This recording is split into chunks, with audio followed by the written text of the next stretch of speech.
Nah, ini pengajuan dia harus ada keterangan. Belum adanya tindak lanjut terkait pemasangan listrik di Sekolah PAUD Desa Karangdapo, Kecamatan Batu Raja Timur, Oku. Kepala Desa setempat Martinawati membuat laporan polisi terkait undang-undang konsumen. Melalui kuasa hukumnya Sapriyadi, Martinawati menyampaikan jika mereka telah melakukan pengurusan pemasangan listrik untuk sekolah PAUD di Desa Karangdapo yang sumber dananya dari BUMD ke kantor PLN di Oku sesuai prosedur.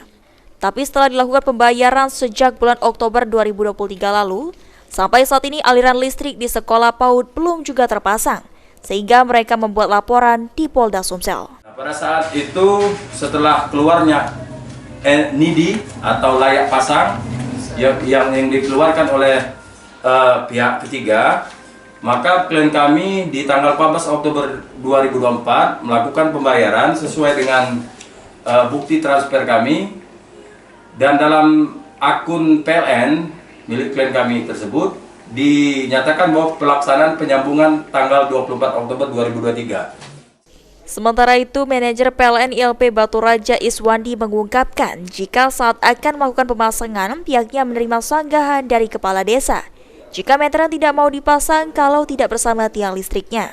Padahal proses penyambungan bisa dilakukan ke bangunan sekitar secara split dengan jarak 25 hingga 50 meter. Atas hal itu, PLN sempat memanggil kepala desa untuk diberi penjelasan kalau pemasangan tiang membutuhkan waktu cukup lama dan harus diajukan ke PLN cabang Lahat. Tapi kepala desa tetap ingin dipasang tiang sebelum meteran dipasang. Ini kan dia sudah setor, kewajiban kami untuk masangnya.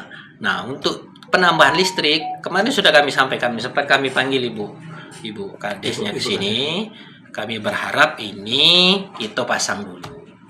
Ya, untuk usulan nanti kami usulkan, tapi tetap dia minta itu harus sinkron, meteran dipasang, tiang harus dipasang. Nah, terkait dengan permohonan tiang, kami minta bersurat nanti, atau nanti kalau memang tidak bersurat, kami ajukan ke unit kami yang lebih tinggi untuk penambahan tiang. Nah, ini punya proses ini. Tidak bisa serta-merta. Tidak serta-merta begitu. Nah, itu hari dipasang banyak, Pak. Selain membuat laporan polisi di Polda Sumsel, pihak kepala desa juga telah melaporkan permasalahan ke kantor Ombudsman, YLKI Sumsel, serta kantor PLN untuk segera ditindaklanjuti. Firman Hidayat, Ari Pranika, PAL TV.